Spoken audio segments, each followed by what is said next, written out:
Bom Veja dia, bem, a deputado. lei que instituiu a autonomia do Banco Central fala na possibilidade de afastamento do presidente do Banco Central.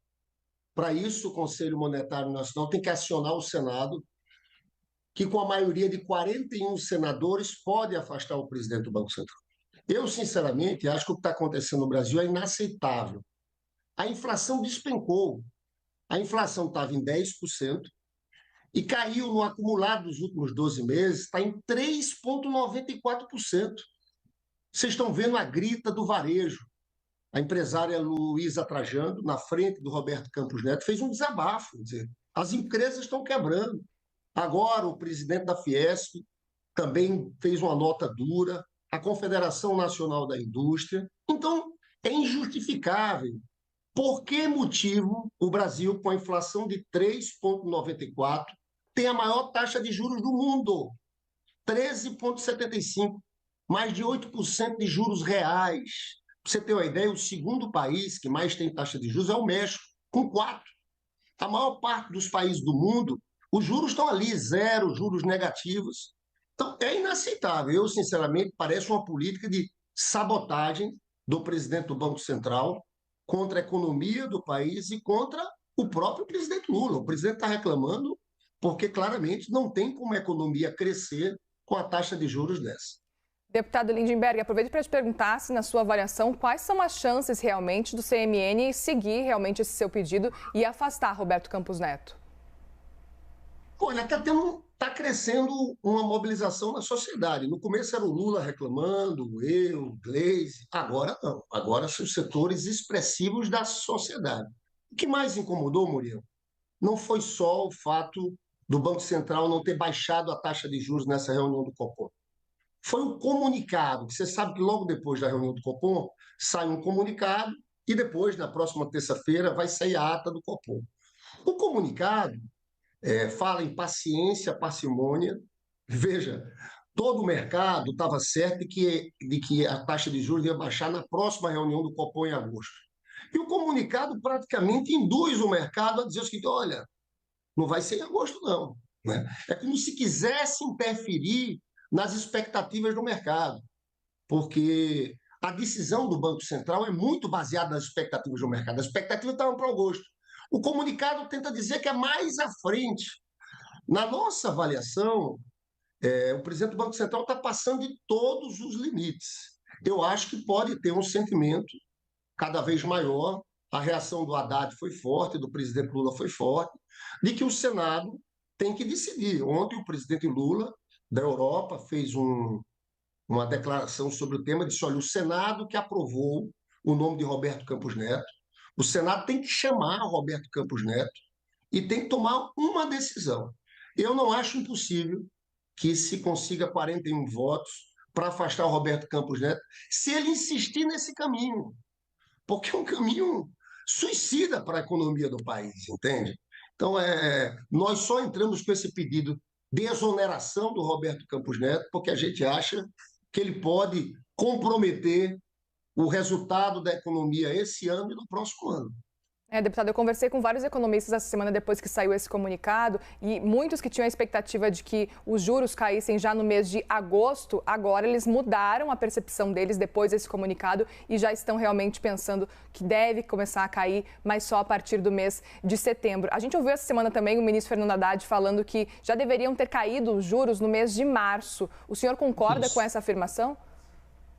Claro que concordo, claro que concordo. Já era para ter começado a cair lá atrás. Eu volto a dizer, Muriel, não tem nada que. Pô, o que que a gente é diferente? Ninguém tem uma taxa de juros no mundo como essa. Agora, veja bem, taxa de juros de 13,75, quando a inflação estava em 10, tudo bem. Né? Agora, com inflação em 3,94, você sabe que eu argumentei no meu pedido ao Conselho Monetário Nacional. Eu acho que o Roberto Campos Neto errou lá atrás, quando a taxa de juros estava em 2%. Estava muito baixo. Isso ajudou a inflação a crescer. E está errando agora também, ao deixar a taxa muito alta, esquecendo que o Banco Central tem compromisso com o combate à inflação, mas também tem um compromisso, está lá na meta do Banco Central: crescimento e pleno emprego. Eu acho que ele está desconsiderando isso. Então, na verdade, o comunicado é que foi muito grave. né? Porque ele está tentando, na nossa avaliação, é quase um movimento político. O mercado já estava lá certo que ia baixar em agosto. Você veja que a decisão do Banco Central é muito baseada na expectativa do mercado. Esse comunicado está fazendo com que a expectativa do mercado se altere. Ou seja, parece uma política deliberada de sabotagem. Eu sinceramente, o Roberto Campos Neto foi indicado pelo Bolsonaro, a gente sabe das relações dele. A jornalista Miriam Leitão chegou a falar em negacionismo, que ele era um negacionista.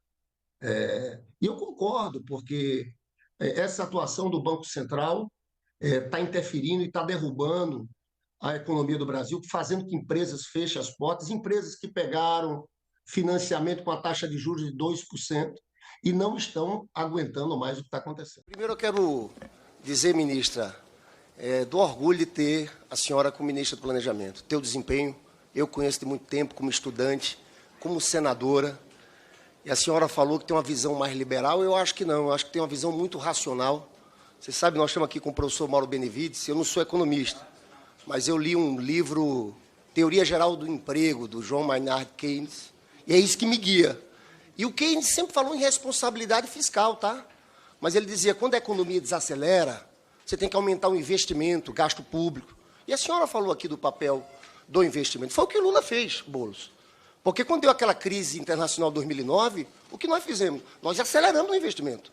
As despesas cresceram, 9% em 2009, 16% em 2010. E sabe o que aconteceu com a dívida pública? Caiu. O Lula, quando entrou, a dívida pública era 59,9%.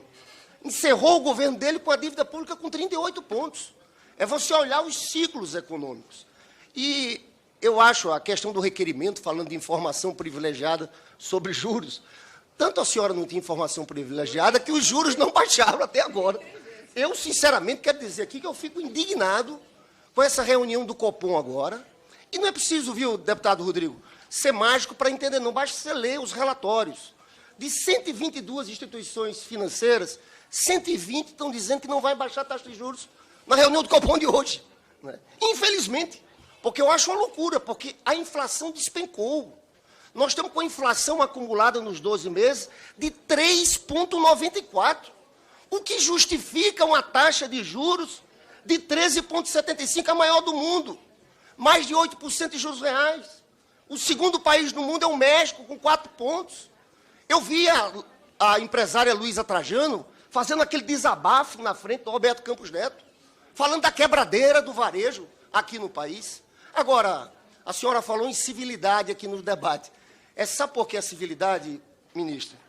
É porque tem uma turma que não quer discutir economia. Você sabe que tem um índice chamado Índice de Miséria. Esse índice soma inflação e desemprego. A MB, a consultoria MB Associados, divulgou, Boulos, agora, no próximo mês, em junho, nós vamos ter o menor índice de miséria dos últimos 16 anos. Nós vamos voltar a janeiro de 2007. Sabe por quê?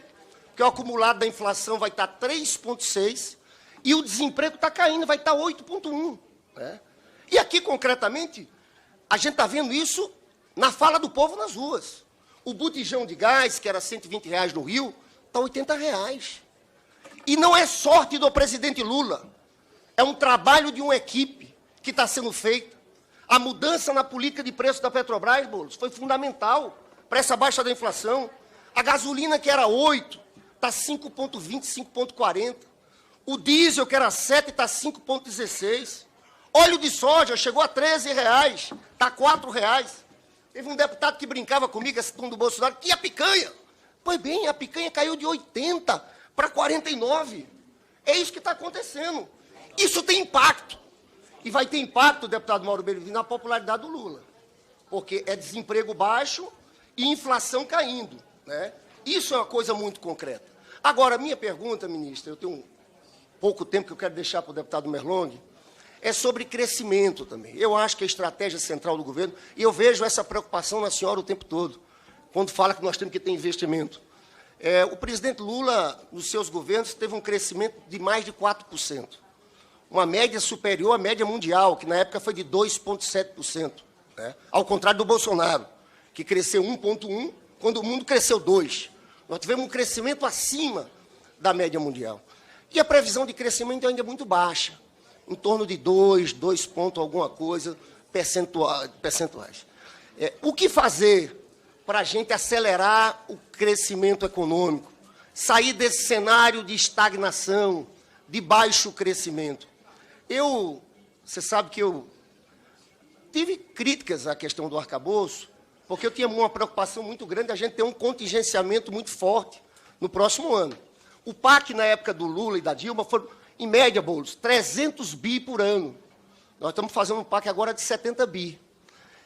Eu sei que a senhora não pode falar, nós vamos ter a discussão aqui no Congresso sobre a LDO. Professor Mauro Benevides. O mercado, através do Boletim Focus, estima o déficit primário de 0,8, aumentou. Era 0,7, aumentou para 0,8. Será que a questão do déficit primário zero, que é uma vontade nossa, mas é uma vontade difícil de ser realizada, será que não é o caso desse Congresso, dessa Câmara, discutir na LDO a redução do resultado primário, em vez de 0, para menos 0,5, com as bandas de 25? Eu fico muito preocupado em a gente ter um contingenciamento muito forte em investimentos. Então, ministro, eu encerro aqui minha fala, elogiando a atuação da senhora como ministro do Planejamento, os resultados do governo, mas eu queria discutir um pouco qual a estratégia para a gente crescer de forma mais forte. Investimentos externos, o que pode vir de fora do país para o próximo ano, para o próximo período. Muito obrigado.